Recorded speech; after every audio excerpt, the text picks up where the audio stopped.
Какво да направя, за да избера нов счетоводител или счетоводна кантора? Много хора се питат, особено собствениците на малък бизнес. Кога е подходящият момент за смяна на счетоводителя и какви документи са необходими от предишния счетоводител за прехвърлянето на счетоводството?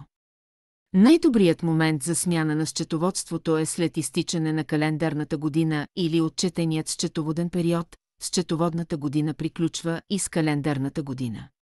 По този начин старото ви счетоводство или счетоводител може да направи годишното ви счетоводно приключване.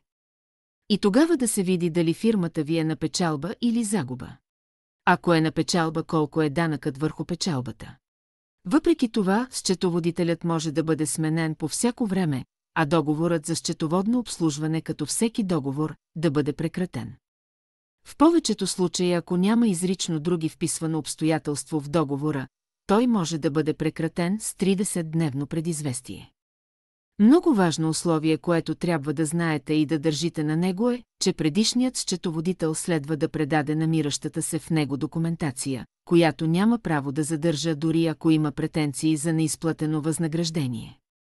Счетоводителят отговаря за работата си, както е вписано и в договора, който е подписан, и той трябва да предостави нужната информация, като оборотна ведомост, инвентарна книга, справка ДМА и други придружаващи справки и документи от счетоводната програма.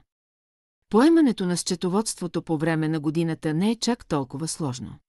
Достатъчно е предишният счетоводител да предостави оборотна ведомост и главна книга за периода от началото на годината до края на последния месец, който е обработил. Ако фирмата е с малко фактури, може да се преосчетоводи, ако има нужда, или предходното счетоводство да подаде нужната информация.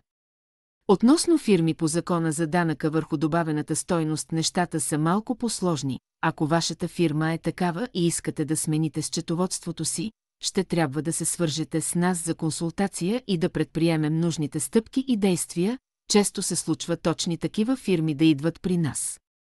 Пълният списък на документите, които трябва да се изискат от стария счетоводител, зависи от характера на дейността на фирмата, но би трябвало да предаде следните документи: оригинали на документите, оборотни ведомости, главни книги, хронологични регистри, салда по контрагенти, доставчици и клиенти, валутни салда, данъчни декларации и много други съпътстващи документи.